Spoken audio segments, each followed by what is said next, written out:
morning mga lods! Welcome back po sa aking YouTube channel. Yan, ako nga pala si Ryan. Welcome back po sa ating Ryan Punsalan Loft mga lods. So ayan. So for today's video mga lods, so papasyal ko kayo ulit ngayon dito sa ating loft, sa munting loft mga lods, sa aking breeder, sa mga breeder section ko mga lods. Tapos update natin. Update ko kayo sa mga bago kong inakay mga lods, ano? So ready na kayo? Tara na. Let's go. So ayan mga lods, dito muna tayo sa aking mga breeder na nandito sa ating noble cage mga lods. So simulan natin dito, ano, ayan. So sa ngayon mga lods, ay nagpabago pala akong pakain. Wala pa pala akong tubig mga lods. Naglagay ako ng pakain pero wala pa akong tubig. Ayan. So ayan, pakita ko muna sa inyo itong mga bago nating inakay. Ayan. So ito ay isa lang ang napisa dito sa ating Basra line mga lods. Ito yung mga finisher na may anong karera mga lods, mga nakaraang derby. So ngayon breeder na sila mga lods. Meron tayong nadagdagan na breeder. Dito naman, ito ay yung aking ini-inbreed mga lods, no, pinapataas ko yung dugo ng high milim. Ayan. Hanggang ngayon ay hindi pa rin sila nangingitlog mga lods. Namamatay yung itlog nila eh. Siguro mahina yung similya, hindi ko alam kung bakit, no. Lagi nababasag yung itlog. So dito ko na sila nilagay sa noble cage, baka sakaling magandang magresulta dito. No, dito naman, itong ating dalawang pares na to. Ito ay ibon galing kay Romel Villaruel, si Banding Olem. Yan yung checkered na hen. Yan, ito naman ang kapares niya na kulay pula na atiding na breed dito mga lods sa loft. Ayan. Dito, ito Basra line din mga lods. So bali yung ito, mga kapatid din ito mga lods. Marang sila din ang magkakalahi niya mga lods. Talang mga Basra line sa mapipisa na itlog niyan. Tapos dito naman, ayan, may bago tayo mapipisang itlog dito mga lods. Silipin natin. Ayun, oh. Natanggal na yung shell. May isa pa sa likod. Sana mapisahan ng maganda tong dalawang to mga lods, no. Sana mabuhay yung inakay. So ayan, babalikan natin mamaya. So ngayon magtitimpla muna ako ng kanilang tubig. Ayan, wala pa pala tayong tubig mga lods. Hindi pa natin sila nabibigyan ng tubig. So ito lang ating ibibigay sa ating tubig mga lods. Red cell. Yan, red cell. Kailangan nila ng iron mga lods para maganda ang kanilang maging kondisyon, no? So lalagyan natin dito sa isang pitchel. 1, 2, 3, 4, 5. Yan, mga 10 patak. Okay na yan mga lods. Tapos ay hahaluin natin. Yan. Mapapansin nyo matagal matunaw yung red cell mga lods yun sa ilalim, o kaya dapat hahalu-haluin natin ng maganda yan. Okay, so ngayon bibigay na natin siya sa mga inakay natin. Tara. Yun, uhaw na uhaw. Kita mo naman, wala pa silang inom. Dito naman, yan, sige, minom kayo. Yan, para makapag-itlog na tong mga yan. At dito naman sa huli, aray ko, naipit ang kamay ko. Yan, red cell ulit. So yan lang ang binibigay natin sa ating mga breeders, mga lods. Okay. So balikan natin yan mga lods. Mamaya magpapakain naman ako din sa mga yan. Tara.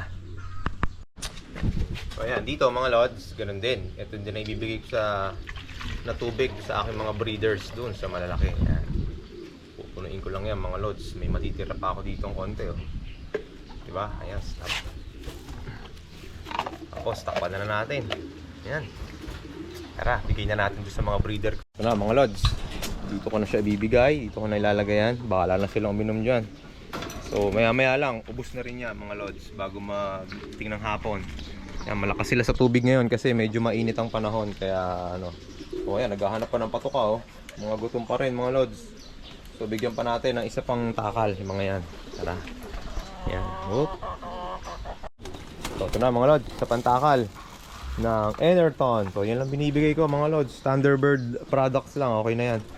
May healthy naman ang ating, napansin ko healthy naman yung mga inakay natin, kaya okay na yan. Ayan. Ito yung mga bago nating inakay. Ayan, kita nyo naman, ang malusog na malusog sila mga lods. Ayun pa yung isa, ayun dalawa. Tapos meron pa tayong dalawa ulit doon.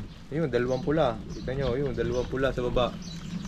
Tapos may itlog na ulit yung ating foundation. Ayun, oh. Yung foundation. Oh, nakikita pa, oh. Ano pa kayo? Ano lang kayo? Ayan. So, ayan, busog na busog yung ating super foundation. Sana mag-produce ulit siya ng magagandang magagandang karerista. Ayan. Ay, makulit. So, ayan. Pause muna natin mga lods.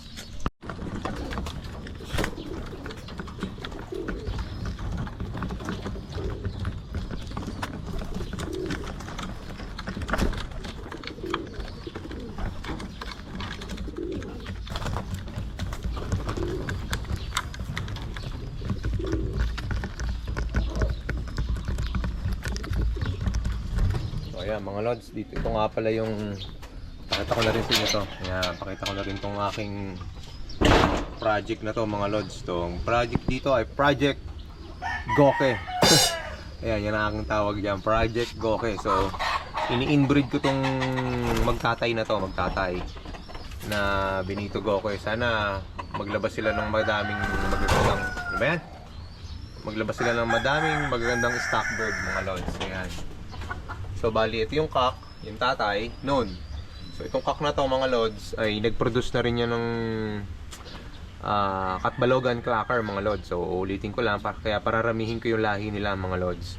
So nasubukan ko ng tumawid ng dagat yan mga hindi lang tawid ilog mga lods, tawid dagat talaga yan mga lods. So yan, kaya gusto kong paramihin yung lahi niya at pataasin yung dugo para meron tayo ditong maraming stock bird ng ganyan, mga goke 222B line. So yan, ito nga pala yung likod bahay ngayon namin. So may rin na ditong manok. Yan o, mga manok nung ating pinsan Jones. Yan, may mga kalapating puti. So yan, ito na po ating bakuran, kalapatian at manukan. Ayan. Sarap tumambay dito, mapresko, baka mapuno. Yan, talagang hindi ka may initan, talagang nakakatulong tanggal init. So yan. Okay, nandito na muna. Cut. Yun. So ngayon naman mga lods, nandito tayo sa aking flyer slope mga lods. So ayan, yan. Ito na yung mga alaga ko. Ayan, pakita ko sa inyo. Ito na yung mga bago nating inakay na iwawala. Ayan, pakita ko sa inyo ha. Papasokin natin. Ayan pa mga lods. So ayan. Medyo ilan na sila? 1, 2, 3, 4, 5, 6, 7, 8. So 8 na po ang ating mga young birds na iwawala ngayong taon mga lods. Sino kaya ang pinakamatibay sa mga to? Sino kaya ang unang mawawala? At ang sino naman ang matitira? No, sigurado ilan lang ang matitira dito, pero sana lang magawin natin ang the best natin at mas less lang ang mawala sa kanila. Ayan. Sila ay alagaan natin sa loob ng 10 buwan. Ayan. Tingnan natin kung sino pinakamatibay sa mga yan. Oh, ayan, sa halo-halo na yan. So may mga Bastra lines, may lahi nung Florizone, at may lahi nung Hymelim, at may lahi ng Goke. So ayan, yan lang naman ang lahi ng mga pinapaikot natin dito sa loob mga lods. So sana maganda ang kalabasan ng ating mga alaga ngayon taon mga lods. So ayan, sa ngayon dito naman tayo, update ko lang kayo sa ating kulungan. Medyo maganda naman ang kulungan nila, puro tuyo ang ipot nila mga lods. So ayan, hindi ko pa sila nalilinisan. Ngayon ko pa lang sila lilinisan mga lods. So yan, hindi naman maulan, kaya okay lang na hindi ko masyado linisin, basta tuyo. Okay, so ngayon kukudkurin ko muna. Ay naku, naiwan kong bukas, baka makaalpas. Muntik na tayo dun. Talaga naman. So hindi pa basher yung mga yan mga lods. Wala pang lipad yung mga yan. So hindi, hintay ko munang magkakulay yung mga mata nila, kaya yung leeg nila magkaroon na ng kulay, yung basta alam nyo na yon. Yung hindi na masyadong lugon, no, saka ko sila aalpasan unti-unti mga lods. Sana walang maging fly away, no. So ayan, okay. So maglilinis muna ako mga lods. Diyan muna kayo. A few moments later. So ayan na mga lods. O, kita nyo, nalinis na natin ang kanilang bahay. Okay na, medyo wala namang ipot. Naku, nalimutan ko pa. Yan mo na, pwede na yan. So ngayon, pakakainin ko naman sila. Mga gutom na yan mga lods. Tignan natin kung susunod sila sa sipol ng ate pansipol. Yan, pansipol tayo. So pag tinawag sila, lalapit na yung mga lods. Okay, tara.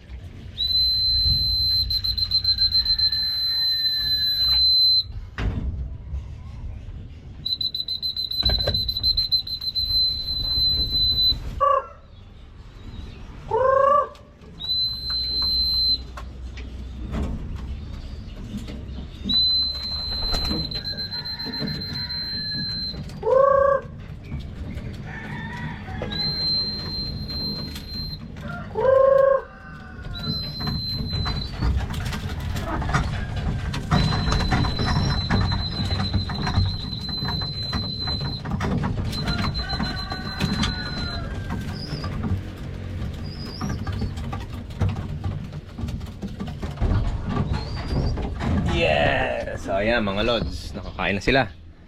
Oh ha?